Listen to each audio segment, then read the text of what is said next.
Live शुरू करें। Yes. ठीक है। जय जगत साथियों, आशा है कि आप सभी घर पर कुशल होंगे। और आज के इस राजीव गांधी पंचायती राज संगठन, भारतीय युवा कांग्रेस और कांग्रेस संदेश द्वारा आयोजित जगह भारत सेमिनार में आप सभी का बहुत बहुत स्वागत है। और फिर से हम आपके साथ एक ऐसा विषय के साथ प्रस्तुत हुए हैं जो कि आज बड़े बड़े इवेंट्स और बड़ी बड़ी शादियों के बीच में कहीं दब गया है, जिस पर कोई चर्चा ही नहीं हो रही है। और हमारा आज का विषय है बर्बाद दशक और अन्याय और अत्याचार के ये 10 साल। तो बर्बाद दशक क्यों हम कह रहे हैं और क्यों और अन्याय और अत्याचार के ये 10 साल गुजरे हैं, तो उसके बारे में हम आगे जानेंगे। और हमारे साथ में है सचिन राव, जो कि एक कांग्रेस कार्यकर्ता है, एक सर्वोदय कार्यकर्ता है और ऑल इंडिया कांग्रेस कमेटी में प्रशिक्षण और कांग्रेस संदेश के लिए जिम्मेदार हैं। सचिन, आपका बहुत बहुत स्वागत है। और मैं आपको लेके चलूंगा आप सभी को आज से 11 वर्ष पूर्व। अ, आज की जो सत्तासीन पार्टी है, उसने 11 वर्ष पूर्व और उस समय का जो तत्कालीन विपक्ष था, उसने देश के लोगों को बहुत बड़े बड़े मनमोहक और लुभावने नारे दिए थे। बड़े बड़े सपने दिखाए थे, अच्छे दिनों के सपने। और उनमें से कुछ नारे थे कि बहुत हुई महंगाई की मार, अब की बार फलाना सरकार। महिलाओं पर अत्याचार, अब की बार फलाना सरकार। बेरोजगारी की मार, अब की बार फलाना सरकार। ऐसे तमाम बड़े बड़े मनमोहक और लुभावने नारों के साथ, अपने प्रचार तंत्र के साथ लोगों को बड़े बड़े सपने दिखाए गए। लेकिन जब और उन सपनों के बीच, उन नारों के बीच देश की जनता ने विश्वास किया और उनको एक मौका दिया। लेकिन जब उनको मौका मिला, तो उस मौका मिलने के बाद देश की जनता के ये जो 10 साल गुजरे हैं, वो किस पीड़ा से गुजरे हैं, क्या इस देश की जनता ने झेला है, वो आगे हम इस सत्र में सुनेंगे। मैं रिक्वेस्ट करता हूँ Sachin. Sachin, over to you. एक ही बात सिर्फ मैं कहना चाहूंगा, क्योंकि हमारा लिमिट जूम का 100 लोगों का है और वो भर चुका है। बहुत सारे आपके साथी या कुछ जैसे मुझे फोन आना हुआ है, वैसे हुआ होगा, लेकिन आरजीपीआरएस के फेसबुक पेज पे अब हम लाइव हैं। और जल्द ही बाकी के जो यूथ कांग्रेस और बाकी के पेजेस है उसमें भी उस पे भी हम लोग लाइव होंगे। Over to you Sachin ji. Okay, thank you very much Sumit and Ashutosh, और आप सभी को धन्यवाद ज्वाइन करने के लिए। और बहुत सारे लोग जो फेसबुक लाइव वगैरह में देखेंगे, उन सब का भी स्वागत है इस सत्र में। Welcome everyone. I will try to speak in both English and Hindi. So first and foremost, in the comment section right now I am putting in a link. I am putting in Google drive, जो आपको which location we will be putting the presentation and all the videos that we will be sharing here. It will be in both Hindi and English, and it's accessible to everyone. So anytime in the next few months, if you need to access this content for your own campaign, you will find it in this Google Drive. तो सबसे पहले मैंने एक comment section में अभी एक Google Drive का link भेजा है। इस ड्राइव लिंक पे ये प्रेजेंटेशन का हिंदी और इंग्लिश वर्जन और उसके अंदर के सारे वीडियोस वहाँ आपको मिलेंगे। अगर आपको आपके आने वाले दिनों में प्रचार के लिए चाहिए, तो आप वहाँ डाल सकते हैं, आप इसका इस्तेमाल कर सकते हैं। और जब भी हम ये सेमिनार अपलोड करेंगे जगह भारत के यूट्यूब पेज पे, तो उसके कमेंट सेक्शन में भी हम ये लिंक डालेंगे, ताकि आपको आने वाले दिनों में भी ये कंटेंट मिल जाए। So you'll also find this link in the Jaga Bharat YouTube page when we upload this seminar there.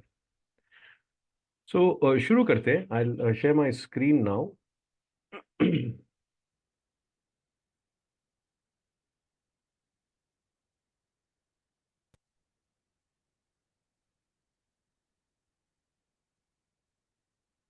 Okay.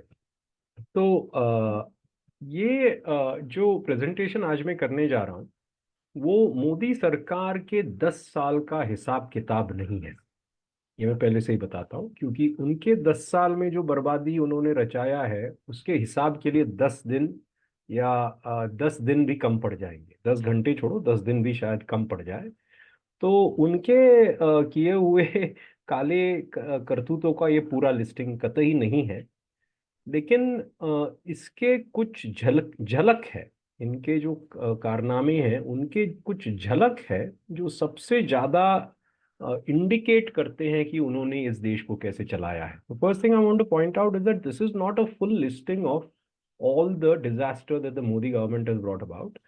This is just because that will take not just 10 hours, even 10 days might not be sufficient to fully cover all the mess they've created in this country.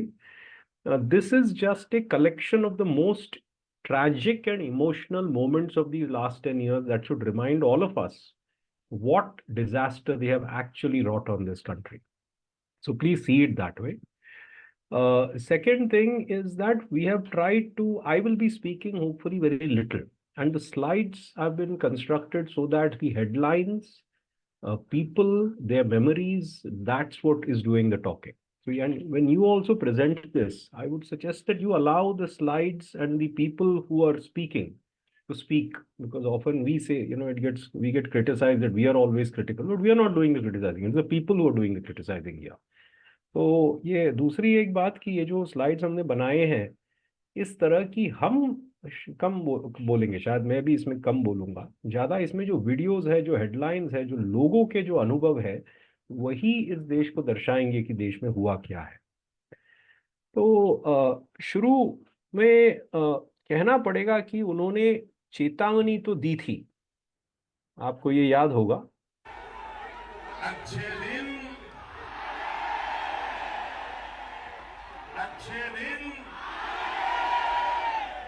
वाह. लेकिन ये अच्छे दिन थे क्या? तो शायद हमारे इस गरीब साथी के सिस्कियों में इस अच्छे दिन का पूरा परिभाषा हमें नजर आएगा. जरा सुनते हैं हमारे साथी को. टमाटर बहुत महंगा है, मेरी हिम्मत नहीं पड़ रही है. अब वहाँ जाके क्या भाव बिके क्या भाव ना बिके, फिर हमें घाटा लग जाता है. जैसे मंदा अगर ढीला भी हो जाए या कुछ हो जाता है जैसे टमाटर, तो फिर घाटा लग जाता है, फिर हमें पेट गुजारा नहीं हो पाता. और गुजारा करने के लिए तो कुछ भी मिले, सब यानी सारी चीज़ें ही कुल मिला के महंगी हैं. जो भी चीज़ लेने जाओ वही महंगी है. अब हम यानी इतनी हमारे पास गुंजाइश नहीं है. तो आपका ठेला ऐसे खाली जाएगा वापस? कुछ और तो भरोगे टमाटर के अलावा? इतना पैसा नहीं है.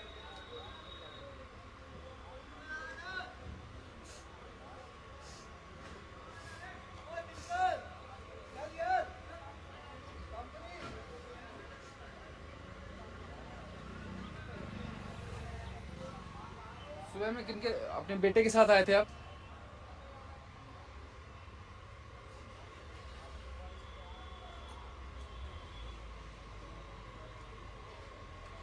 कोई बात नहीं.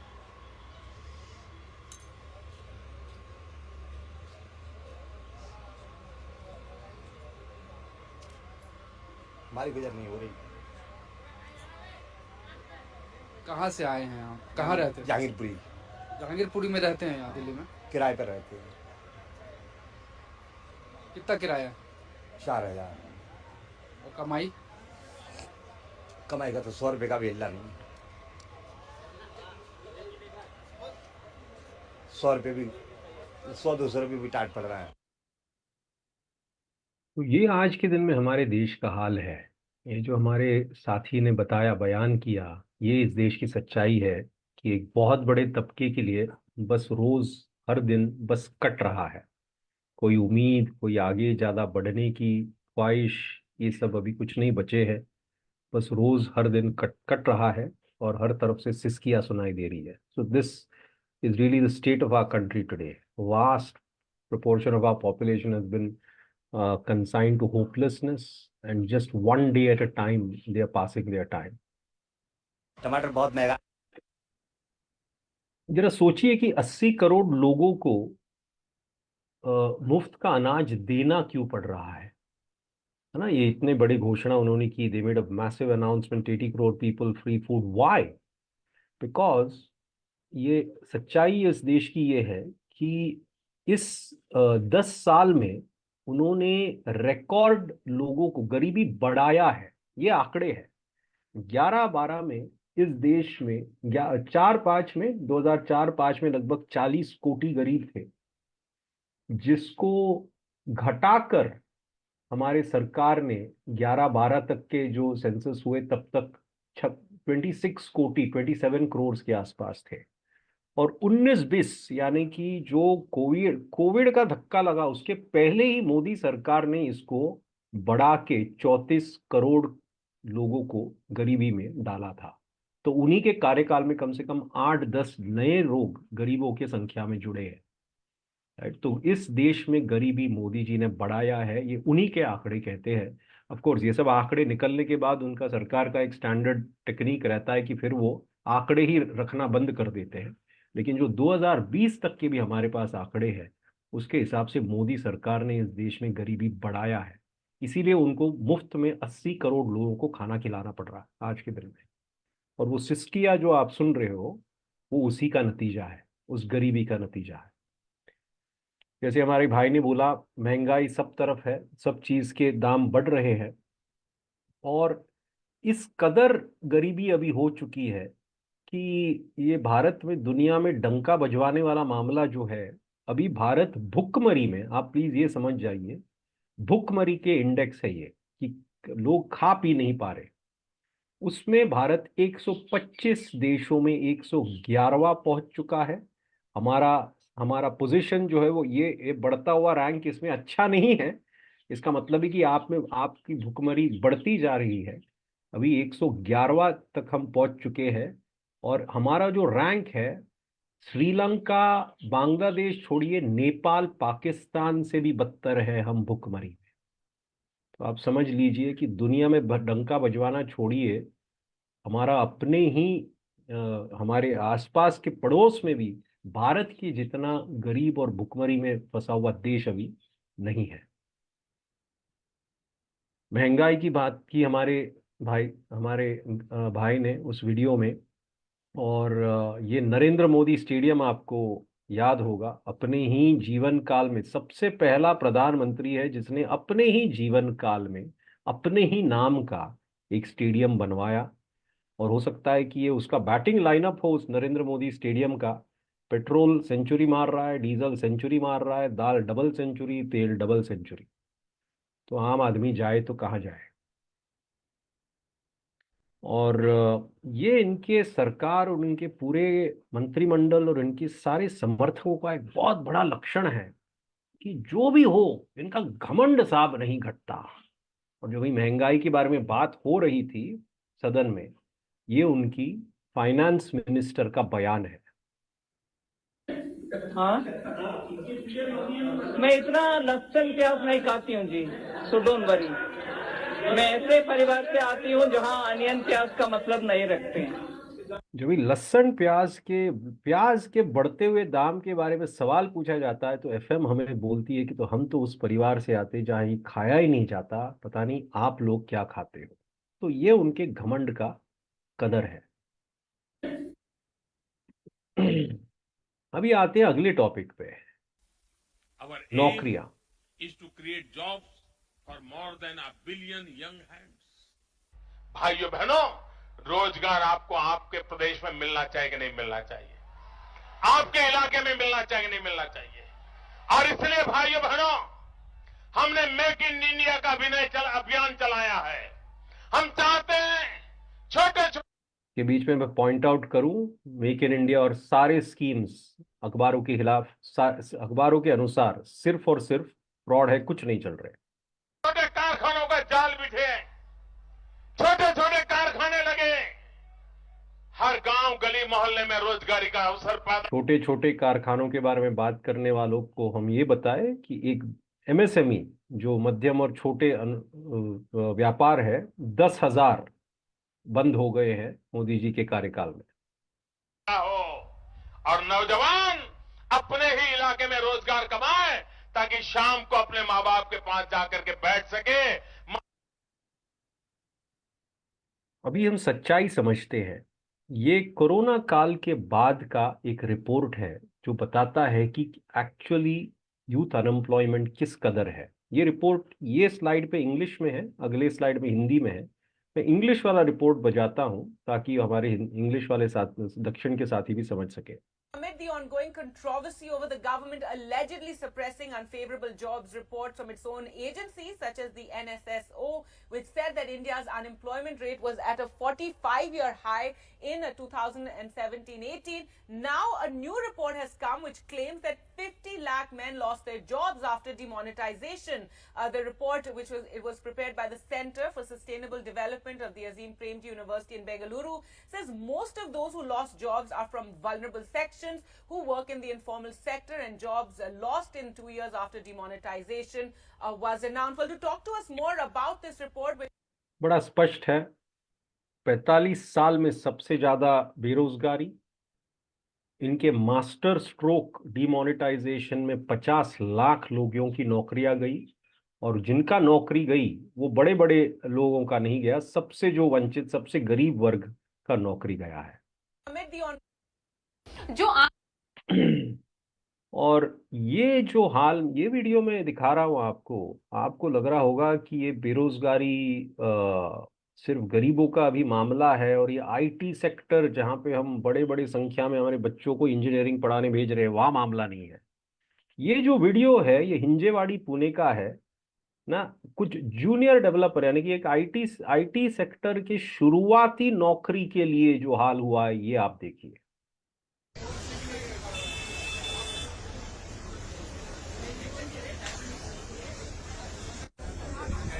पच्चीस नौकरियां थी, 3000 लोग पहुंचे। ये हाल आईटी सेक्टर का है, आईटी सेक्टर का।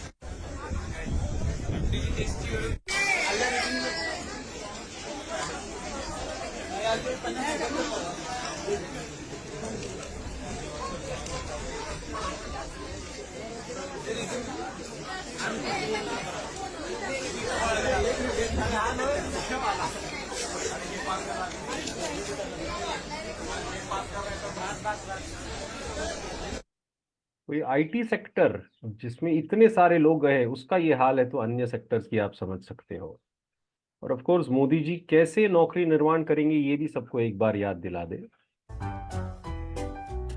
इस देश में रोजगार को लेकर के बहुत सारे भ्रम फैलाए जा रहे हैं, और फिर एक बार सत्य को कुचलने का प्रयास। 2,30,000 नए ऑटो पिछले वर्ष सड़क पर उतरे हैं, क्योंकि ऑटो 2 शिफ्ट में चलते हैं, तो 2 ऑटो से 3 लोगों को रोजगार मिलता है। ऐसे में 3,40,000 लोगों को नए ऑटो के जरिए रोजगार मिलता है। अगर आपके जी टीवी स्टूडियो के बाहर कोई पकौड़े बेचता है और शाम को 200 रुपया कमा करके घर जाता है, उस व्यक्ति को आप रोजगार मानोगे कि नहीं मानोगे? अब उसको आप देखोगे कहीं सरकारी दफ्तर नहीं है, आंकड़े में नहीं है। तो ऐसी व्यवस्थाएं बहुत हो रही। तो हमने पकौड़ों की बात बहुत की है, लेकिन वो ऑटो वाला ज्ञान जो है वो तो परम ज्ञान के लेवल का है, 1 ऑटो 2 शिफ्ट वगैरह वगैरह। और इसके बारे में हंसना ठीक है, और वो पकोड़े वालों का भी जरा समझते हैं कि जो पकोड़े भी बेच रहे बेचारे हमारे साथी, सम्मानजनक काम है, लेकिन उन लोग जो पकोड़े सड़क पे बेच रहे होंगे, जो ठेले सड़क पे लगा रहे होंगे, बुलडोजर राज में उनका क्या हाल है, ये भी जरा समझते हैं। नमस्कार दोस्तों, आज प्रशासन की एक बड़ी कार्रवाई देखने में मिली। गजब का जेसीबी द्वारा नीरव मोदी, विजय माल्या, मेहुल चोकसी सहित बैंकों के लुटेरे को भारत से फरार हुए सभी लुटेरों की किस तरीके से संपत्ति आज जब्त कर किसी तरह से नष्ट की जा रही है। वाह, क्या प्रशासन की कार्रवाई है। काबिल तारीफ है कि इस तरह की प्रशासन की कार्रवाई हमेशा जो देश को लुटेरे हैं, जो देश को लूटते हैं, उनके ऊपर लगातार होती रहनी चाहिए। और ये कार्रवाई की मैं बहुत बड़ी तारीफ करता हूं कि इस तरह से ही आप लोग लगातार इस तरह की कार्रवाई करते रहे, क्योंकि जब तक ये जो देश के लुटेरे हैं इनको सबक नहीं सिखाया जाएगा, ये ऐसे ही देश को लूटते रहे। शर्म तो आ गई होगी। तो ये प्रशासन गरीबों के ऊपर जरूर अपना पूरा धौंस दिखाएगी, है ना। तो ये सड़क में हमारे जो साथी बेचारे कुछ ना कुछ रोजी रोटी कमाने की कोशिश कर रही है, उनके साथ का व्यवहार है। और ये कभी कभी लगता है बहुत फनी, पकोड़ा पकोड़ा हम बोलते हैं, लेकिन ये एक मानवीय आपदा है, ह्यूमन डिजास्टर। ये नेट जो आपको दिख रहा है, आप गेस कर सकते हैं ये क्या है? हालांकि अभी चर्चा नहीं हो सकती, है ना? सोचिए कि ये क्या है, क्योंकि ये नेट जो है इस देश का हालत, हम कितने गंभीर समस्या के बीच में है, कितने गंभीर आपदा के बीच में है, ये वो नेट दर्शाती है। ये मैं बताता हूं ये नेट क्या है। ये नेट जो है कोटा के हॉस्टल्स के बाहर लगाए जा रहे हैं, क्योंकि वहां जो हमारे आपके मेरे बेटे बेटियां नौजवान जो पढ़ रहे हैं, जो जिनके ऊपर उनके माता पिताओं ने बहुत खर्चा किया है, जिनके ऊपर नंबर लाकर नौकरी लेने का स्ट्रेस है, उनके बीच में अभी बेरोजगारी का निराशा इतना बढ़ गया है कि सुइसाइड हो रहा है। तो ये नेट हम हमारे बच्चों को जब भी कूदते हैं इन खिड़कियों से, वो पकड़ने के लिए हम डाल रहे हैं। जरा आप 10 सेकेंड सोचिए कि जिस देश का ये हाल है कि बच्चों को पकड़ने के लिए हमें नेट खिड़कियों के बाहर रखना पड़ रहा है, वो देश का क्या अवस्था होगा, क्या हाल होगा, और क्या भविष्य है इस देश का। बाय द वे, इसके पहले, नेट के पहले, वो पंखों में उन्होंने कुछ मैकेनिज्म डाला था कि अगर कोई हमारा बच्चा पंखों से लटकता है तो वो मर ना जाए। तो हमारा सारा इनोवेशन अभी इसमें है कि बच्चे जब भी अपने आप को मारने जा रहे हैं, उनको मौत से कैसे बचाए। जरा आप सोचिए कि जिस देश को इस किस्म के काम करने पड़ रहे हैं, उस देश का भविष्य क्या होगा। स्टूडेंट सुइसाइड आंकड़ा बड़ा जबरदस्त है, बहुत ही भयावह आंकड़ा है, बढ़ता जा रहा है साल दर साल। 35 हमारे बच्चे रोज अपनी जान ले रहे हैं, और ये मोस्टली नौकरी ना लगने का, बेरोजगारी की वजह से है। अभी हम जरा किसानों के ऊपर हमारा ध्यान लाते। दूसरा मेरा सपना है 2022 आजादी के 75 साल हो। अभी 17 चल रहा है, 5 साल बाकी है। इस 5 साल के भीतर भीतर हिंदुस्तान के किसान की आय डबल करनी है, 2 गुना करनी है। ये लोगों को बताना बहुत जरूरी है कि ये मोदी जी का एक स्ट्रैटेजी है कि अभी चुनाव 24 का है, तो 29, 27, 28 में भविष्य में वो क्या सपना दिखा रहे हैं उसके ऊपर बात कर रहे हो। तो ये पहला नहीं है, पहले भी ये भविष्य का सपना ऐसा दिखा चुके हैं। लेकिन किसानों का रियलिटी तो हम जान ही रहे हैं। किसान इसीलिए अभी फिर से दिल्ली में उन्होंने मार्च किया है। आप सही, एक्चुअली इसका सच्चाई ये है कि अभी किसान को उन्होंने बराबर से मजदूर बना दिया है। मजदूरी में भी कोई गलत बात नहीं है मजदूरी करने में, लेकिन जिनकी पूंजी थी, जिनका अपना जमीन था, जिनका अपनी आजादी और अस्तित्व था, उनको आपने मजदूरों के श्रेणी में लाके छोड़ दिया है ना? तो आप ये देख सकते हो कि आमदनी तो कहीं भी बड़ी नहीं है, होनी चाहिए थी 21,000, लेकिन अभी 12,000 पे अटका है आमदनी। कहीं भी दुगने के आसपास भी गया नहीं है। It's not even gone anywhere close to doubling. And here you can see the input cost going up. ये मोदी जी का सही चाल है इनके लिए। सारा प्राइवेटाइज कर दिया है, सारे सब्सिडीज हटा दिए हैं। तो अभी बीज जो 17 तक 800-1200 में मिल रहे थे, अभी 2000 में मिलते हैं। जो फर्टिलाइजर्स 450, 3 गुना, triple the price.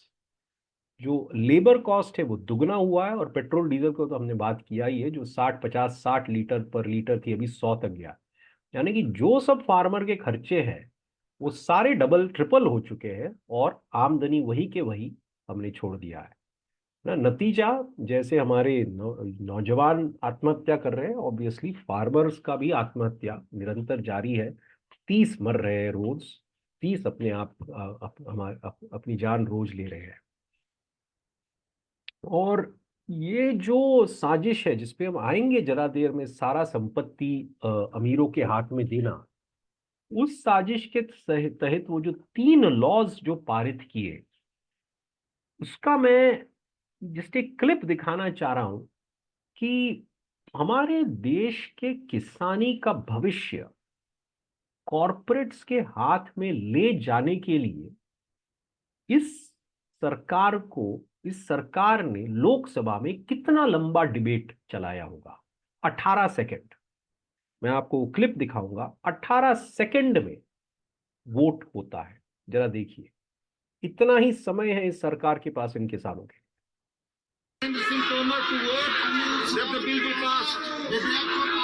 Motion moved that the bill be passed. The question is that the bill be passed. Those in favor will please raise their hands and say aye. Those against will please raise their hands and say no. I think the ayes have it. The ayes have it. The ayes have it. The bill is passed. एक बार फिर से मैं आपको play करके बताता हूं। वो प्रस्तुत किया जाता है कि can the bill be passed, और वो पूछा जाता है कि बिल पास करे, और फिर घोषित किया जाता है कि बिल पास्ड है। एक बार फिर से देखिए। 18 सेकंड, हमारे पूरे किसानी का इज्जत 18 सेकंड में बेचने को ये लोग तैयार है।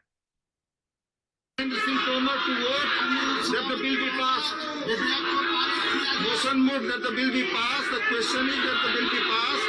Those in favor will please raise their hands and say aye. Those against will please raise their hands and say no. I think the ayes have it. The ayes have it. The ayes have it. The bill is passed. 18 second में हमारे किसानी का भविष्य ये लोग निजी हाथों में देने को तैयार है। 18 seconds is all it took for them to give the future of our agriculture to the private sector. And of course हमारे किसान ऐसे वैसे नहीं है, वो देश के निर्माता है, देश के अन्नदाता है, और चुप नहीं बैठे वो। और उनके संघर्षों में 700 लोग मरे, 700 लोगों ने शहादत दी है इस देश के लिए, इस देश की जमीन के लिए, इस देश की किसानी के लिए।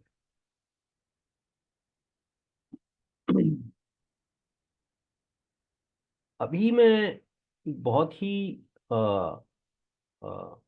ट्रैजिक वीडियो आपको दिखाऊंगा कि एक्चुअली ये मोदी सरकार और उनके मंत्री के बेटे ने गाड़ी जो किसानों पे चलाया है उसका वीडियो है, और एक्चुअली उनके मन में जो किसानों की प्रति भाव है ये वीडियो में आपको नजर आएगा।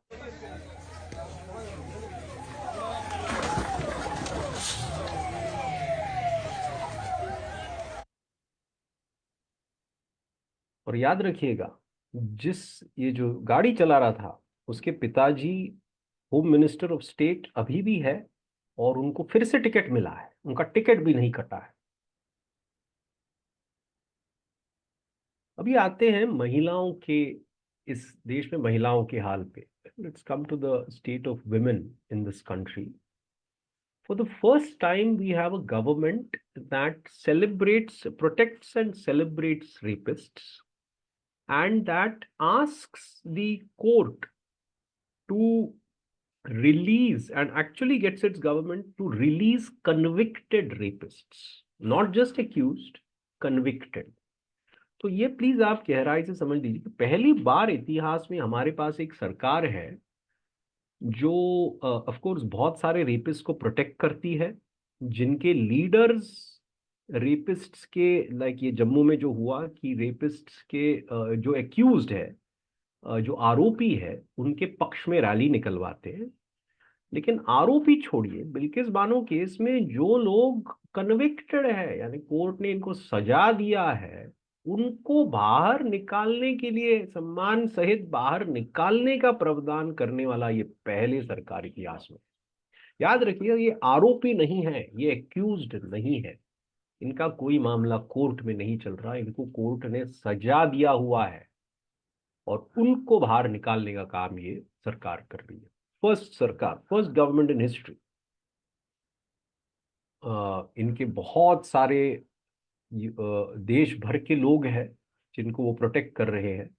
ये उनका गैलरी है ऐसे लोगों का जिनके ऊपर अलग अलग किस्म के आरोप लगे हैं। This is the gallery of some of the BJP leaders who they have protected, who are in positions of power, who have been accused of misbehaving with women. And it's come to our Prime Minister himself, प्रधानमंत्री की ही बात सुनिए। और विनेश, ये तो मेरे ही परिवार की है। देश आजादी के 75 वर्ष होने पर अमृत महोत्सव बना, और ये मैं आपको पॉइंट आउट कर रहा हूं कि when the wrestlers were protesting at Jantar Mantar, उसी दिन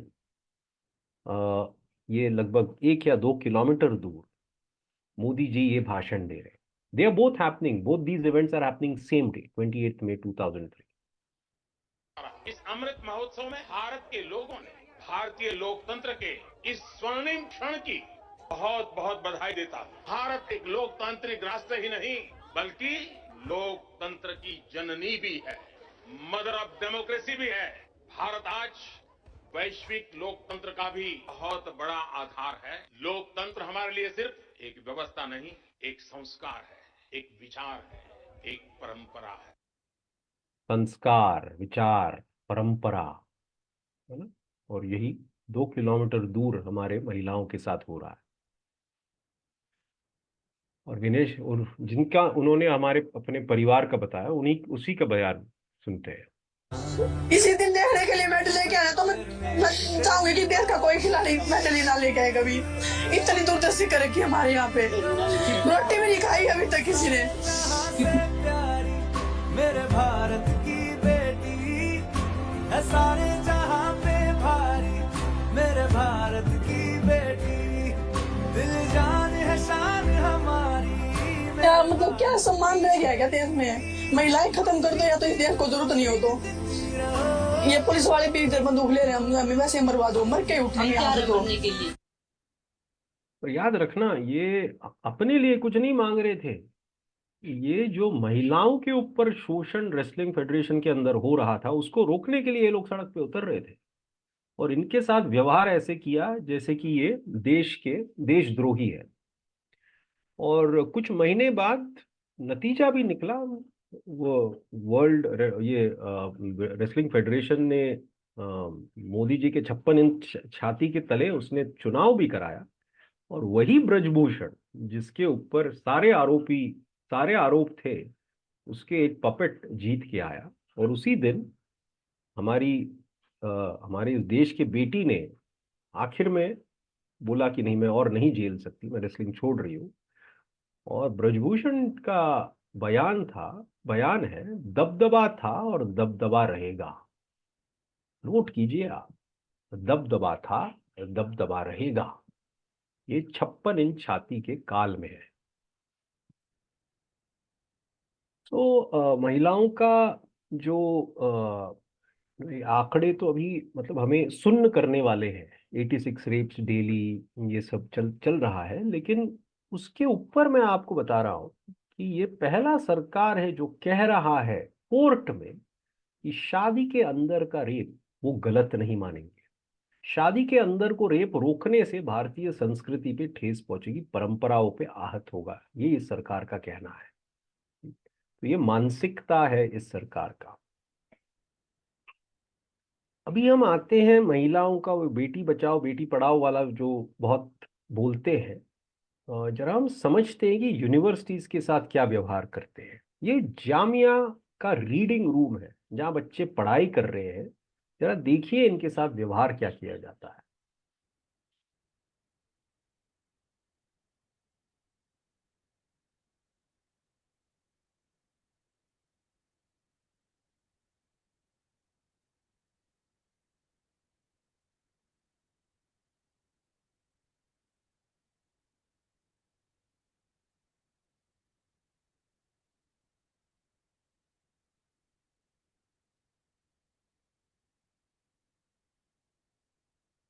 और ये अगले दिन सुबह हमारी उसी जामिया के बेटियों के बयान है। कहीं भी जाऊंगी लेकिन ऐसी जगह जाऊंगी कि इसके ये जो किया है ना इन लोगों ने, यहाँ पे मेरा घर खराब कर दिया। जब आपके घर करेंगे ना ऐसा, तब आपको पता चलेगा। स्टूडेंट है यहाँ पे क्या? मैं स्टूडेंट हूँ यहाँ पे, मैं लॉ पढ़ती हूँ यहाँ पे। कॉन्स्टिट्यूशन का एग्जाम होना था मेरा आज, उसकी तो कुछ नहीं बचा। अब मैं क्या पढ़ूं घर जाकर? कॉन्स्टिट्यूशन कुछ छोड़ा है? काश देख पाते वो लोग आकर अंदर की रात भर में बच्चों को प्रोटेस्ट करने से रोकने के लिए हम सबके साथ क्या किया है। गर्ल्स हॉस्टल में घुस गए, बॉयज हॉस्टल में घुस गए, बच्चे जान के लिए भाग रहे हैं, कोई फर्क ही नहीं पड़ता। ये डेमोक्रेसी है? कहाँ रह रहे हैं हम? मुझे बताइए ना, कौन आंसर करेगा मुझे? मेरे दोस्त मर गए, पता ही होगा आप लोगों को।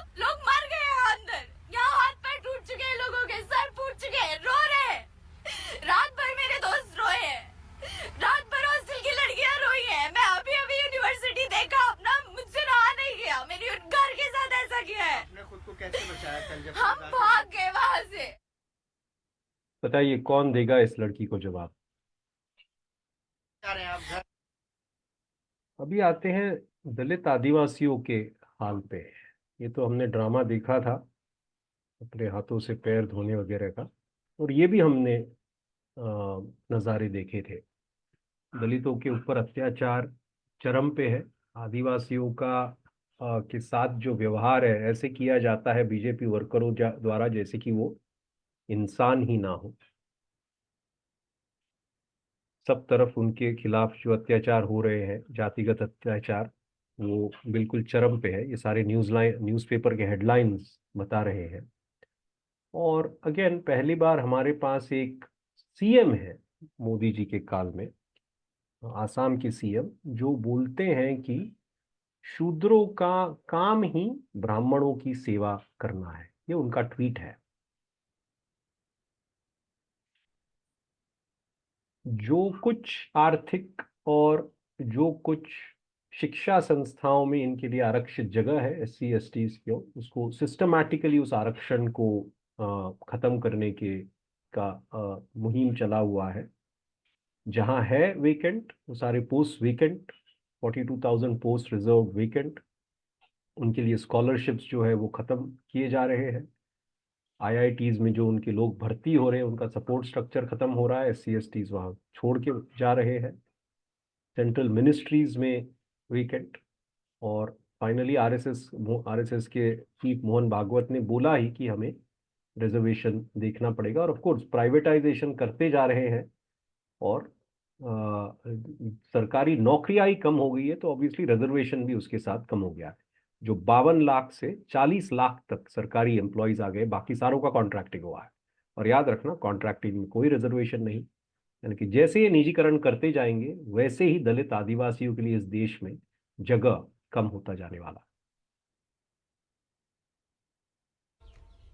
लाल किले की प्राचीर से आह्वान कर रहा हूं, सबका साथ, सबका विकास, सबका विश्वास और अब सबका प्रयास।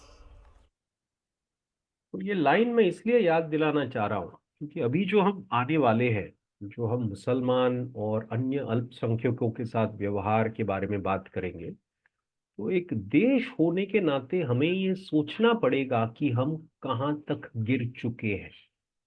हमारे पब्लिक स्पेसेस में क्या हो रहा है, मुसलमानों का इस दिन, आज के दिन इस देश में कैसा व्यवहार किया जा रहा है सरकार के तहत, बीजेपी के तहत, उनके लोगों के तहत। क्योंकि यही एक सवाल है। सवाल सिर्फ मैं इतना ही पूछ सकता हूं कि is this what we have come to? क्या हम यहां तक गिर चुके हैं? बस यही सवाल मैं अपने आप से पूछ सकता हूं और इस देश के लोगों से पूछ सकता हूं।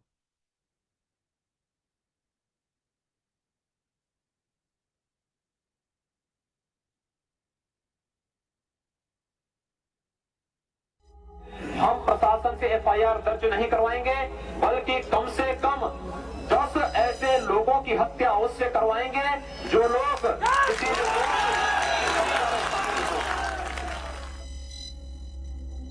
और हम लोगों ने तय कर रखा है कि अगर वो एक हिंदू बालिका को ले जाएंगे तो कम से कम 100 मुस्लिम बालिकाओं को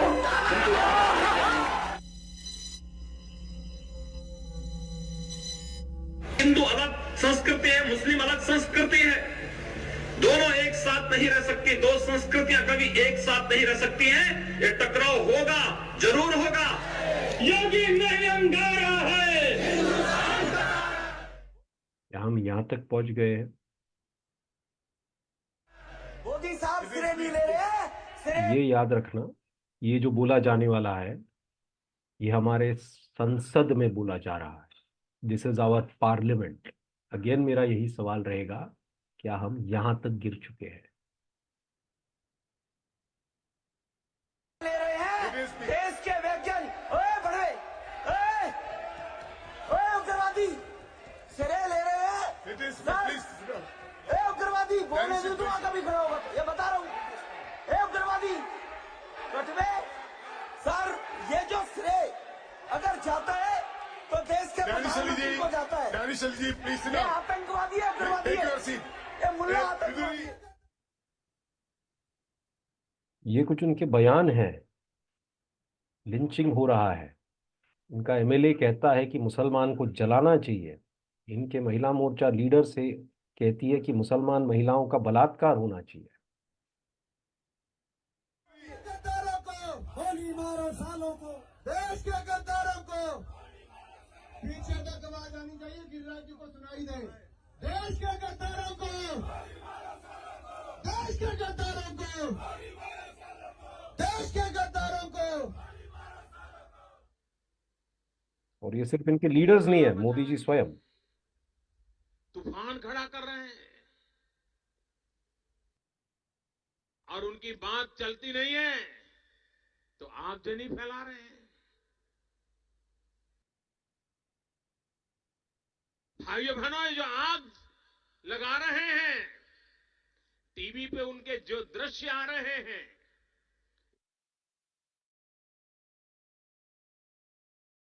ये आग लगाने वाले कौन है वो उनके कपड़ों से ही पता चल जाता है।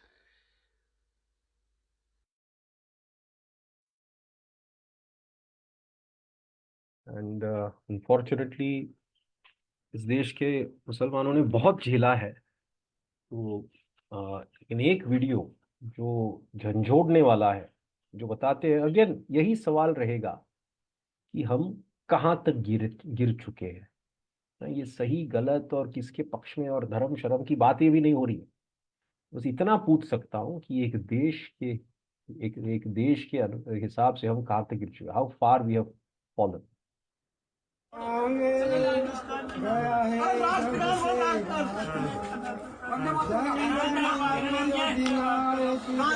अच्छी तरह का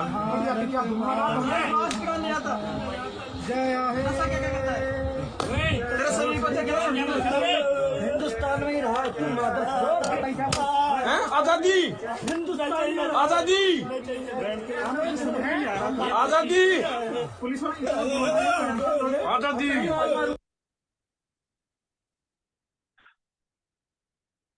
अगर हमें लगता है कि देश और दुनिया में हमारा नाम ये अंबानी के वेडिंग से होगा, तो आपको याद रखना जरूरी, ये सारे दुनिया की हेडलाइंस हैं। दुनिया जानती है, ये देश जाने ना जाने, ये दुनिया समझ रही है कि भारत कहाँ तक गिर चुका है। भी आते हैं कश्मीर पे, क्योंकि पहली बार अगेन इतिहास में एक नियम को बदलने के लिए आर्टिकल 370, आपको पसंद ना पसंद, मैं नहीं उस पर जाऊंगा, लेकिन एक नियम को निकालने के लिए एक पूरे प्रदेश को, जिसकी आबादी 80 लाख की है, 1 करोड़ की, जो 1 करोड़ लोगों को अपने ही प्रदेश में एक जेल के अंदर बिठा गया। 1 मिलियन, 10 लाख लोग, सैनिक वहां पे फौजियों को भेजना पड़ा। 400 राजनेता, जितने भी प्रोमिनेंट सिटीजन्स हैं, सारे हाउस अरेस्ट में डाले गए। 550 दिन 4G इंटरनेट का बैन रहा। और आप सोचिए, ये वो काल था जब बच्चों को स्कूल से पढ़ना, रादर होम से, घरों से पढ़ना था, कोई ऑनलाइन क्लासेस नहीं हो पाए, और अब तक वहां पे चुनाव नहीं हो पाए हैं। तो आपने एक नियम को निकालने के लिए, 370 हटाने के लिए 80 लाख लोग, और हमारे देश के एक प्रदेश के अंदर लोकतंत्र संपूर्ण तरह से समाप्त करके उसको एक जेल बना दिया। तो ये भी इस काल में हुआ है। अब अगेन एक गेस आपके लिए कि ये फौजी और ये सब कहाँ होगा। ऐसे लग रहा है ना, कहीं ये तो बॉर्डर का इलाका है, कोई फौजी है, बंदूक लेके खड़े हैं, ये सारे बैरिकेड्स बने हुए हैं, हो सकता है ये भारत और पाकिस्तान का बॉर्डर हो। नहीं साहब, ये हमारे ही देश के अंदर है, ये मणिपुर है। और अगेन पहली बार इतिहास में हमारे सेंट्रल सरकार ने एक स्टेट के अंदर लोगों के दिलों को ऐसे बिछेड़ दिया है कि वो अभी एक दूसरे के बीच में बंदूक का रिश्ता लगते हैं। And by the way, Modi ji एक बार भी जाकर मणिपुर में देखने नहीं गए हैं कि वहाँ हुआ क्या है, क्यों हुआ है, और लोगों की बात समझने में कोई काम नहीं किया है। तो again first time in history कि एक ही स्टेट को दो में बांट के छोड़ दिया है। भी आते हैं लाल आंख वाला मामला और चाइना पे। 56 इंच की छाती वाला आदमी नरेंद्र मोदी है। चाइना के साथ उनकी इन जो हरकतों के खिलाफ आवाज उठानी चाहिए थी, लाल आंख कर करके चाइना को समझाना चाहिए था, उसके बजाय सावन के झूलों ने मुझको बुलाया, सावन के झूलों ने मुझको बुलाया, मैं परदेसी घर वापस आया। न वहां कोई हमारी सीमा में। अभी ये जो छोटे क्लिप्स है, एक मोदी जी बोल रहे हैं कि कोई नहीं घुसा है, और उसके बाद उन्हीं का एमपी है, ये बीजेपी के एमपी है अरुणाचल के, जिसकी आवाज आप सुनोगे। 56 इंच की छाती वाला है, सीमा में घुस आया है, हमारी सीमा में घुस आया है, न ही कोई घुसा हुआ है, न ही हमारी कोई पोस्ट किसी दूसरे के कब्जे में है। कहीं और दोगलाम होगा, ये अरुणाचल प्रदेश में दोगलाम होगा। इसलिए आज मोर देन 50-60 किलोमीटर चाइना हमारा टेरिटरी में कब्जा करके रखा है। तो इसलिए मैं अपना सरकार को और इस सदन को और अपना मीडिया हाउस को ये रिक्वेस्ट करना चाहता हूं आपका माध्यम से कि कोई पाकिस्तान इशू आता है, अखबारों में पाकिस्तान का कराची का डेली मार्केट का रेट छपता है, इंडियन टेरिटरी को अरुणाचल में चाइना कब्जा करता है, उसका कहीं प्रिंट मीडिया में, इलेक्ट्रॉनिक मीडिया में कुछ कमेंट नहीं है। डूब मरो मेरे देश की सरकार चलाने वालों, डूब मरो, आपको शर्म आनी चाहिए। इसके लिए तो 56 इंच का सीना लगता है। जी हाँ, 56 इंच का सीना, और इस 56 इंच के सीने ने अभी क्या क्या और क्या बताया आपको। शैतान सिंह जो हमारे परमवीर चक्र जिन्होंने हासिल किया था, जहां उन्होंने वो परमवीर चक्र हासिल किया था वहां हमारा मेमोरियल था, और चीन के प्रेशर में हमने वो मेमोरियल निकाल दिया है। और याद रखना, जब हमारे प्रधानमंत्री बोलते हैं कि कोई आया नहीं है, तो आप सोचिए उन पे क्या बीतती होगी जिन्होंने उस धरती की रक्षा के लिए अपनी जान दी है। तो एक महापाप है, ये देश एक महापाप कर रहा है उन लोगों के साथ और उन लोगों के परिवारों के साथ जिन्होंने उस जमीन के रक्षा के लिए अपनी जानें दी थी।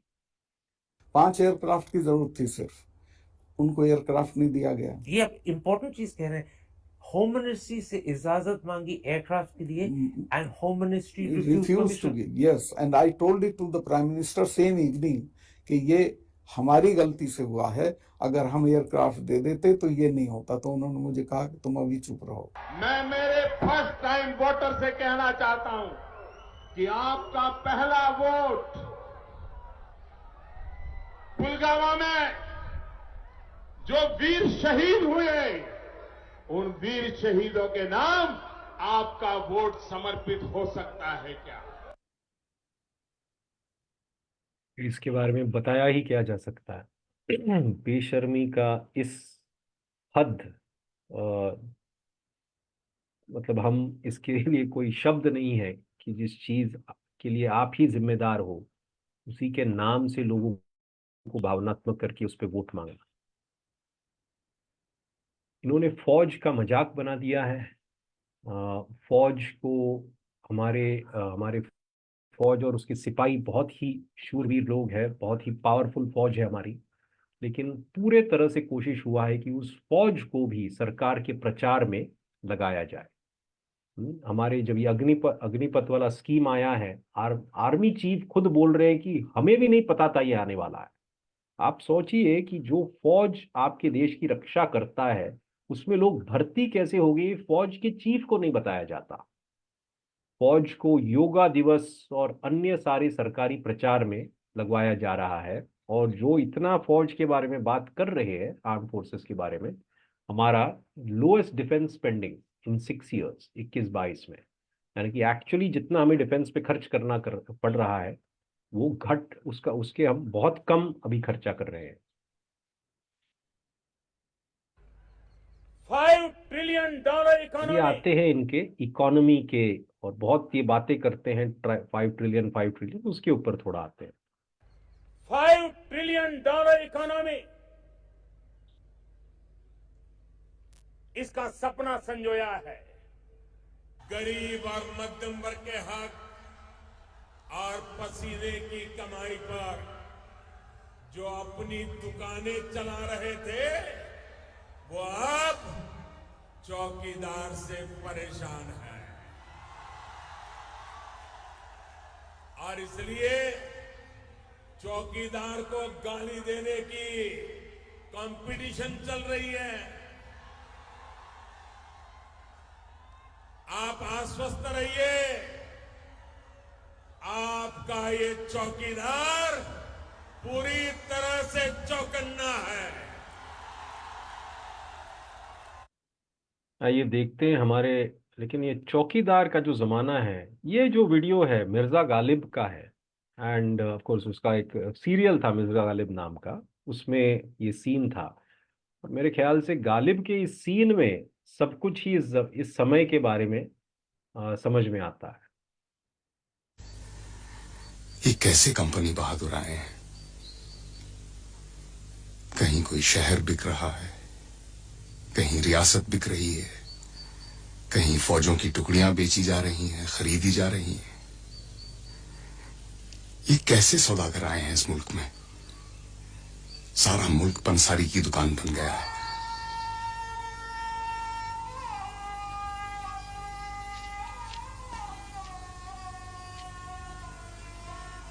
मालूम न था कि इतना कुछ है घर में बेचने के लिए।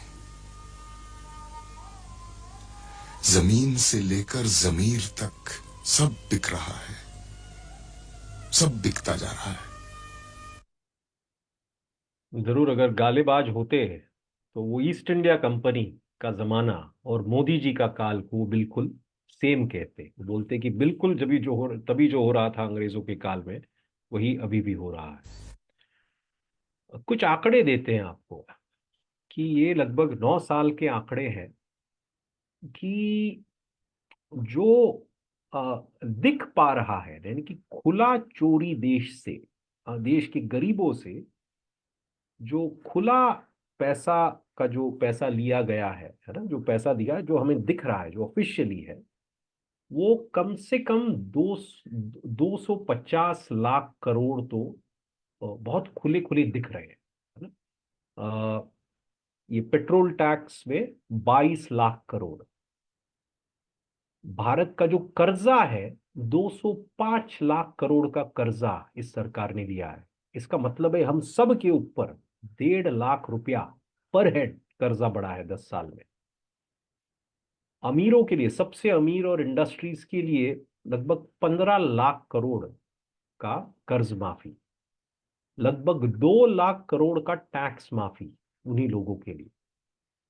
देश की जो बड़े बड़े संपत्ति थे, जो बड़े बड़े इंडस्ट्रीज थे, जो बड़े हमारे यूपीए नेहरू के काल में निर्मित कारखाने वगैरह थे, उनको बेचने में लगभग 7 लाख करोड़ इस सरकार ने उगाया है।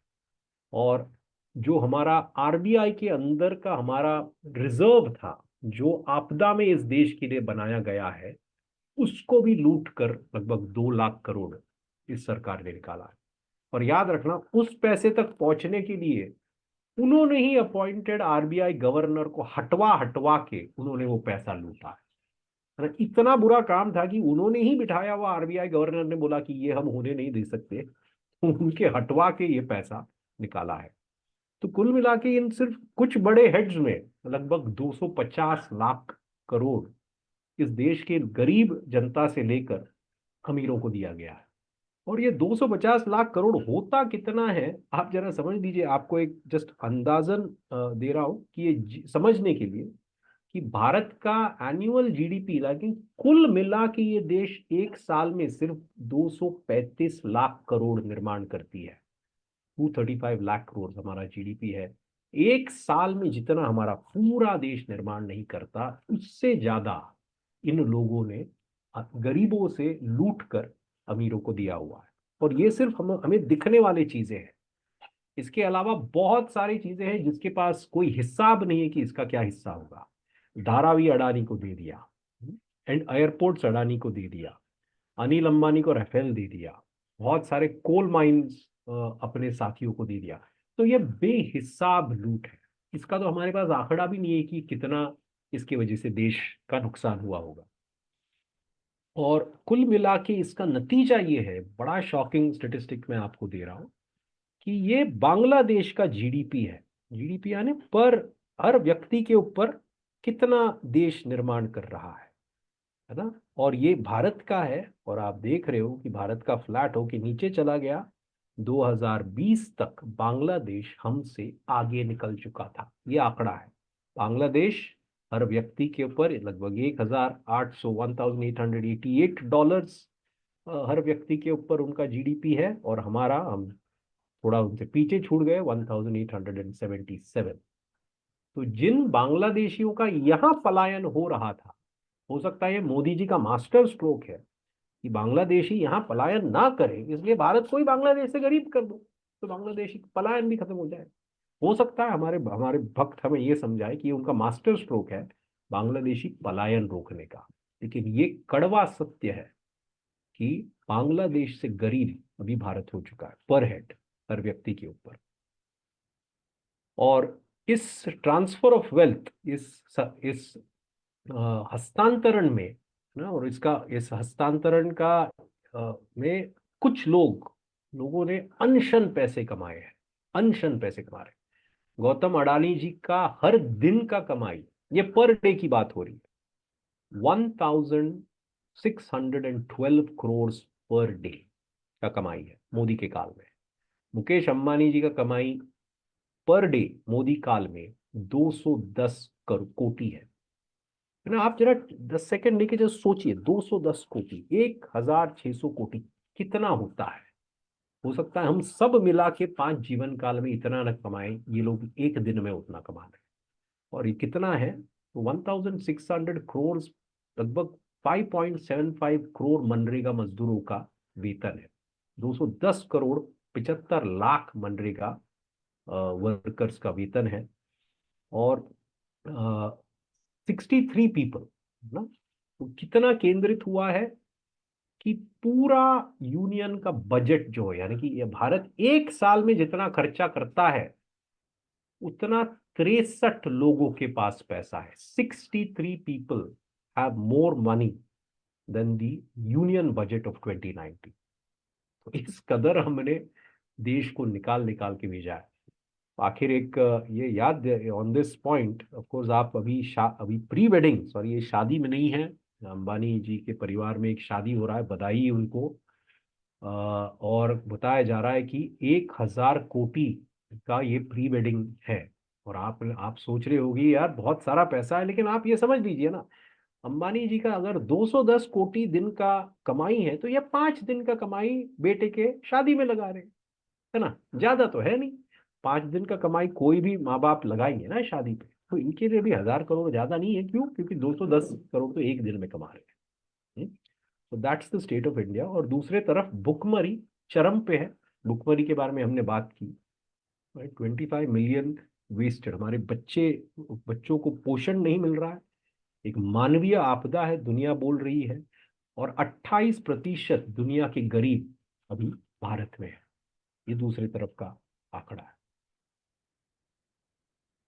डेमोक्रेसी, ऐसी की तैसी डेमोक्रेसी, सारे जो पिलर्स है डेमोक्रेसी के, उन सबको अभी संघ परिवार और उनके साथी चलाते हैं। मीडिया पूरे तरह से कॉर्पोरेट कंट्रोल्ड है। सिर्फ अंबानी जी का मीडिया 80 कोटी भारतीयों को जाता, यानी कि या तो फिर अंबानी होगा, या तो फिर आपको अडानी जी दिखेंगे, या तो फिर उनके 1 या 2 जो साथी जिनको उन्होंने राज्यसभा में भेजा है। सारा मीडिया इनके हाथ में है। और मीडिया का एजेंडा मीडिया का एजेंडा इमोशन और डिस्ट्रैक्शन। एक तरफ ये सारे बातें गौण होती है और बस जो सरकार कहती है वो एजेंडा लोगों के सामने घुमाया जाता है। और ये उसके कुछ आंकड़े हैं, there are actually some statistics, किसी ने एक्चुअली रिसर्च किया और इसमें क्या कवर करते हैं। तो हिंदू मुसलमान 90%, फिर पाकिस्तान के ऊपर थोड़ी चर्चा होगी, ऑपोजिशन को गालियां दी जाएगी, इन्फ्लेशन 0, महंगाई पे कोई चर्चा नहीं, अनएम्प्लॉयमेंट पे कोई चर्चा नहीं। तो ये हमारे आज का मीडिया का हाल है। और जो कुछ इंडिपेंडेंट बातें रखने भी जाते हैं तो उनके ऊपर रेड मारा जाता है। और हमारी बीजेपी आईटी सेल की एक बहुत बड़ी अभी उपलब्धि है कि वर्ल्ड इकोनॉमिक फोरम, डावोस का वर्ल्ड इकोनॉमिक फोरम ने घोषित किया है कि इंडिया अभी नंबर 1 हुआ है। किस चीज में? फॉल्स न्यूज पे, फर्जी न्यूज और उसका देश को खतरा में भारत नंबर 1 में पहुंचा है। अगर कोई भी ऐसा देश नहीं है जिसमें हमसे ज्यादा फर्जी न्यूज और समाज को खतरा उस न्यूज से नहीं होता। तो ये बीजेपी आईटी सेल के 10 साल की उपलब्धि है, हमें नंबर 1 बना दिया इस मामले में।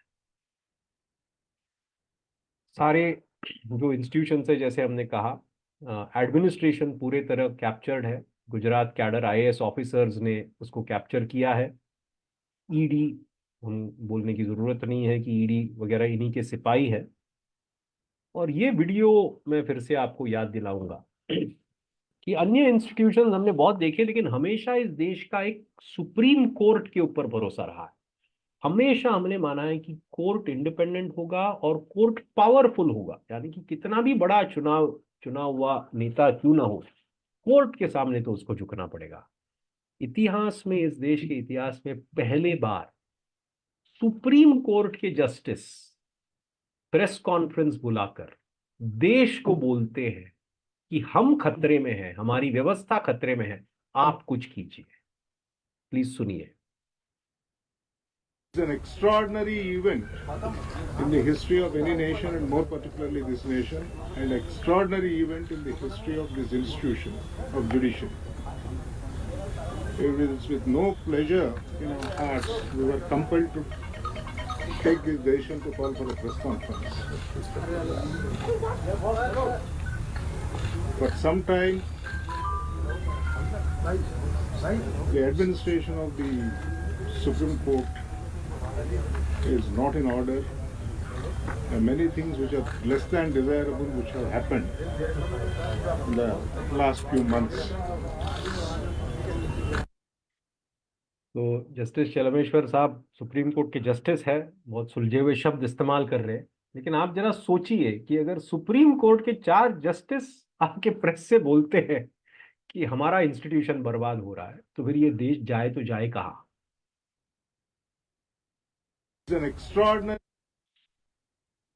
जितने लोग आवाज उठा रहे हैं उनको एक ये बोले बिगर ये हमारा प्रेजेंटेशन अधूरा होगा कि जितने लोग हमारे, ऑफ कोर्स पार्टी के अंदर भी बहुत सारे लोगों के ऊपर केस ठोके गए हैं, लेकिन जितने लोग इस देश में आवाज उठा रहे हैं उन सब के ऊपर कंप्लीट अपने नियम कानूनों का पूरा दुरुपयोग करके उनको जेलों में भेजा गया है, उनको शोषण, उनको सुलाखों में रखा गया है। और किस किस्म के धाराएं लगे हैं ये मैं आपको पॉइंट आउट कर रहा हूँ। ये जितने भी यहाँ लोग दिख रहे हैं आपको, इनका एक लंबा ट्रैक रिकॉर्ड है। स्टैन स्वामी तो ने शहादत दी जेल के अंदर, उनको दवाइयां नहीं दी गई। इन सभी लोगों का एक लंबा ट्रैक रिकॉर्ड है इस देश की सबसे गरीब जनता के बीच में रहकर उनको सेवा करने का। और इन लोगों पे कैसे धाराएं लगाए आप देखिए। Promoting enemy between groups, public मिसचिफ, हाँ पब्लिक मिसचिफ बोलते हैं इसको, खुराफाती, यानी कि आप लोगों के बीच में खुराफाती कर रहे हो, ये बोला जा रहा है इनके बारे में। Attempt to wage war, Bharat के ऊपर युद्ध करने का, सेडिशन, देशद्रोह का, terrorism, terrorist organisation, associating with terrorist organisation, ऐसे धाराओं, ऐसे शब्द और ऐसे धाराएं इनके ऊपर लगाए जा रहे हैं आज के दिन में। और डेमोक्रेसी के बारे में बहुत लंबे लंबे भाषण देने वालों के लिए ये कुछ हम अभी डेमोक्रेसी इंडेक्स में गिर चुके हैं 180 में से। प्रेस फ्रीडम में हम 161 हैं। पाकिस्तान भी हमसे आगे है, पाकिस्तान में भी मीडिया हमसे ज्यादा आजाद दुनिया मानती है। और ये स्वीडिश इंस्टीट्यूट बोलता है कि भारत अभी लोकतंत्र है ही नहीं, चुनाव होते हैं लेकिन तानाशाही है, राइट। और आखिरी प्रेस कॉन्फ्रेंस सरदार मनमोहन सिंह जी ने लिया था, अभी 10 साल हो गए हैं उसको। और ये दुनिया, यहाँ कुछ भी बोला जाए, ये दुनिया के बड़े बड़े जाने माने मैगजीन्स के हेडलाइंस है कि मोदी जी और देश की, इस भारत के बारे में दुनिया क्या सोचती है। ये बंटवारे करने वाला सरकार है, ब्लड एंड सॉइल, खून बहा रहे अपने ही लोगों का। और ये विकास विकास विकास वाला मॉडल है, ये आपने कभी ये ऐसे लग रहा है कि उन्होंने ही, बेचारों ने, मोदी जी ने अकेले ने पूरा खोदा है, इसलिए उनका पिक्चर में भी वो अकेले ही आपको नजर आएंगे। तो इसको मैं वंदे भारत मॉडल बोलता हूँ, वंदे भारत मॉडल, है ना। वो वंदे भारत ट्रेन जो हर एक ट्रेन की इनॉग्रेशन में मोदी जी खुद पहुंचेंगे, जिसका किराया 1800 या 3200 है। इस सेक्टर में फ्लाइट भी उतना ही लगभग होता है। 450 का स्लीपर का जो फेयर है ना, यानी ये 95% ये जो देश है उससे कम कमाता है। इनका जितना एक वंदे भारत का जो टिकट है, 1750 का जो टिकट है, इस देश का 95% उससे कम कमाता है। तो मोदी जी का जितना कुछ विकास है, जिसके बारे में वो भी गर्व महसूस करके सब वो फ्लैग ऑफ सब करते हैं, ऑफ कोर्स सारा यूपीए के स्कीम्स और ट्रेन्स को लूट के ही करते हैं, लेकिन वो भी उनका जितना जो विकास के नाम पे बिकता है, वो 95% इस देश का उससे कोई मतलब नहीं है। इसको बुलेट ट्रेन विकास या वंदे भारत विकास बोल सकते हो। ऐसे चीज जिसपे कोई गरीब का कोई मतलब नहीं है, उसी को वो विकास बोलते हैं। फाइनली एक दो उनके गेम चेंजर पे आते हैं, लगभग 10 मिनट और लेकर, उनके 15 मिनट और लेकर उनके कुछ गेम चेंजर आइडियाज पे आते हैं। समय की मांग थी कि सामान्य मानवी की जिंदगी में से सरकार कम होती चली जाए, सरकार हटती जाए, मिनिमम गवर्नमेंट, मैक्सिमम गवर्नेंस। तो लगभग इनका देश चलाने का मॉडल तो यही है। बेचारों को कोई हवा नहीं कि देश चलता कैसे है। गाड़ी तो मिल गई, कहाँ ले जाना है बिल्कुल नहीं पता। डिमोनेटाइजेशन हमने देखा, बहुत डिमोनेटाइजेशन का मैं याद इसलिए करना चाहिए बिकॉज उसमें कोई भी तुक या कोई भी लॉजिक नहीं था। एक दिन उठ के उन्होंने सारे नोट बंद किए, उनके फाइनेंस मिनिस्टर को नहीं पता था। जैसे हमने उस वीडियो में देखा, 50 लाख लोगों की नौकरी गई, जीडीपी 2% कम हुआ, बहुत सारे लोग लाइनों में खड़े खड़े अपना जान गवा बैठे। लेकिन इनके देश चलाने की क्षमता का शायद सबसे खतरनाक जो एग्जाम्पल है वो कोरोना काल है। और मैं उसी के साथ अंत करूंगा। 2 वीडियो कोरोना काल के दिखाऊंगा, इसमें ज़्यादा कुछ बोलना नहीं पड़ेगा, लेकिन लगभग उनके सारे जो प्रॉब्लम्स है, उनके गवर्नेंस के मॉडल में, देश चलाने के मॉडल में, देश के समझ के मॉडल में, ये 2 वीडियोस में आएंगे। और आखिरी एक वीडियो में दिखाऊंगा जिसमें हो सकता है कि हम उस वीडियो को लेकर बाहर प्रचार भी कर सकें। ये सुनिए मोदी जी का कोरोना काल।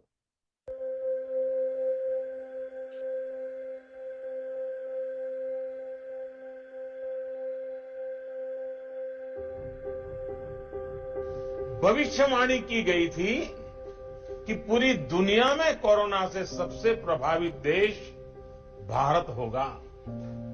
कहा गया कि भारत में कोरोना संक्रमण की सुनामी आएगी। किसी ने 700-800 मिलियन भारतीयों को कोरोना होने की बात कही तो किसी ने 2 मिलियन से ज्यादा लोगों की मृत्यु का अंदेशा जताया था।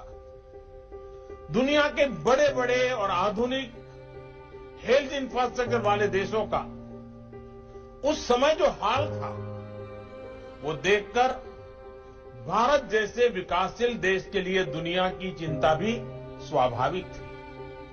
आप अंदाजा लगा सकते हैं कि तब हमारी क्या मनोदशा रही। लेकिन भारत ने खुद पर निराशा को हावी नहीं होने दिया।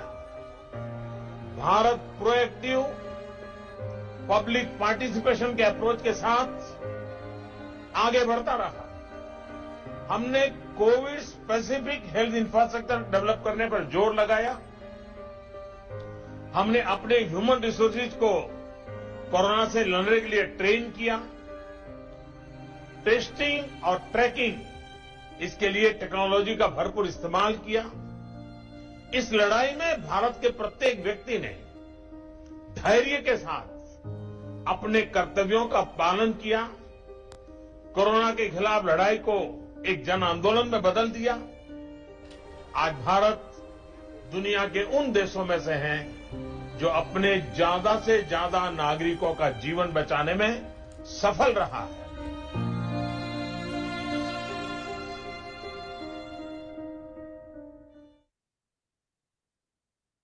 मन करता ना बोलने को, बकवास बंद कर।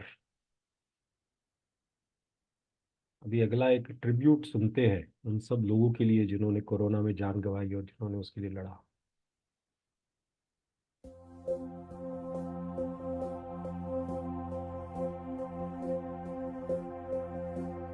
कट्ठे हो सब मुर्दे बोले,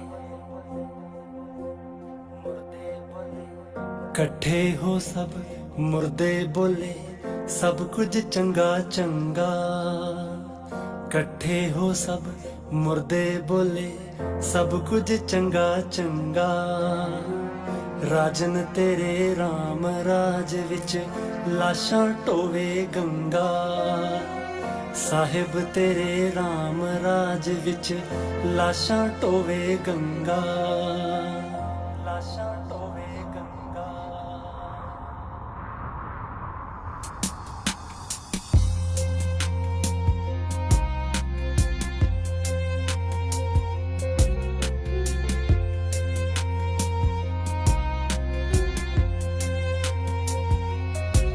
शमशान काट सब भर गए तेरे, लकड़ां बड़ बड़ मुकियां। थक गए ने मोढे सारे, अखियां रो रो सुकियां। थक गए ने मोढे सारे, अखियां रो रो सुकियां। दर दर जा जमदूत खेल दे, मौत नाच बेटंगा। राजन तेरे राम राज विच लाशां टोवे गंगा। साहिब तेरे राम राज विच लाशां टोवे गंगा। लाशां टोवे गंगा। दिन रात जो बलन चितावां, रोक न पेंदी पल पर। टुट्टी जांदे गजरे वंगा, छातियां पिटण कर कर। लाटां देख भी मछरे फिरदे, दोवें बिल्ला रंगा। राजन तेरे राम राज विच लाशां टोवे गंगा। साहिब तेरे राम राज विच लाशां टोवे गंगा। हो राजन तेरे उजले वस्त्र, जिवें रब्बी ज्योति। तू जो सी पत्थर तो पैड़ा, रहे समझदे मोती। तू जो सी पत्थर तो पैड़ा, रहे समझदे मोती। हिम्मत है तां आके बोलो, साडा राजन नंगा। साहिब तेरे राम राज विच लाशां टोवे गंगा। राजन तेरे राम राज विच लाशां टोवे गंगा। कट्ठे होके मुर्दे बोले, सब कुछ चंगा चंगा। राजन तेरे राम राज विच लाशां टोवे गंगा। साहिब तेरे राम राज विच लाशां टोवे Ganga.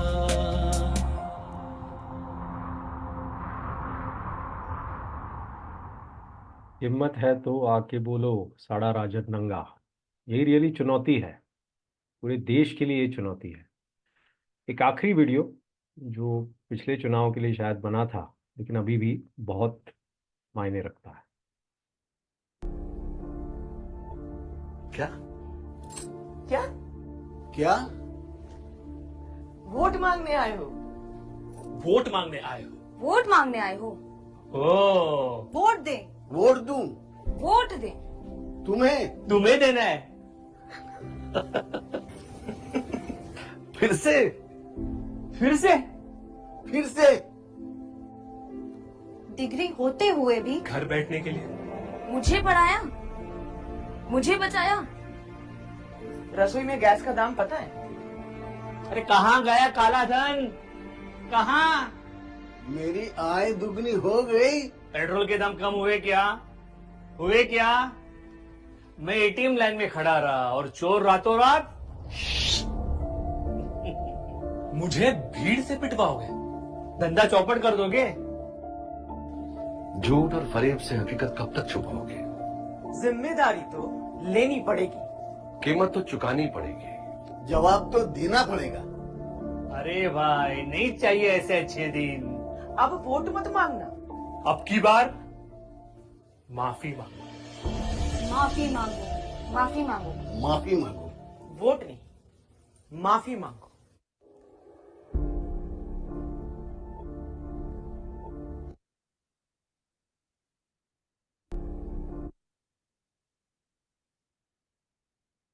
That's it. Thank you very much सुनने के लिए। और हमारा जो जैसे मैंने फिर से पहले बताया, मैं फिर से दोहराऊंगा कि ये पूरा सारा उनके 10 साल का चिट्ठा बच्चा नहीं है। उसके लिए 1 घंटा नहीं, उसके लिए 10 घंटे नहीं, उसके लिए 10 दिन लगेंगे। लेकिन ये वो इमोशनल मटेरियल हमने सोचा, अपने ही हमारे ही देश के लोगों ने निर्माण किए हुए जो मटेरियल है, हेडलाइंस है, जिससे हम जो हमें कैंपेन में काम आएगा। आप सभी से रिक्वेस्ट है कि अगर ऐसे और वीडियोस आपके पास आते हैं, हमने एक गूगल ड्राइव का मैंने मैसेज डाला हुआ है इस चैट में, आप वो मैसेज देखोगे और ये जो वीडियो अपलोड होगा यूट्यूब पे, उसके डिस्क्रिप्शन में भी वो गूगल ड्राइव का हम लिंक देंगे। वहाँ आप जाओगे तो ये प्रेजेंटेशन और उससे जुड़े हुए सारे वीडियोस आपको मिलेंगे। आप उसको डाउनलोड करके अपने प्रचार में इस्तेमाल कर सकते हो। और आप सबसे अनुरोध है कि अगर आपके पास और ऐसे अच्छे मटेरियल्स आते हैं जो आपको लगता है कि इस सिलसिले में जोड़ा जा सकता है, तो वो आप मेरे साथ शेयर कर सकते हैं। और अगर हमें उसमें दम लगा तो हम इस प्रेजेंटेशन में या उसको और हमारे ड्राइव में डालते जाएंगे ताकि ये कलेक्शन बढ़ता जाए। Thank you very much. Ashutosh, do we end now? Yes. Okay. I'll stop the